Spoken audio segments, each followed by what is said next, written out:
quality right there. You can see electric guitar blanks over here. You can see nice quality rosewood. So we are showing you different colors of rosewood, right? So over there you can see the rosewood.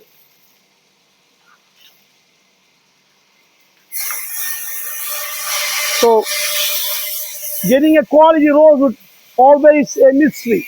Once we cut the tree down, once we cut the logs, once we process the wood, we came to know what is what. Is it going for a backstand side? Is it going for a fingerboard? Is it going for different like grade or quality?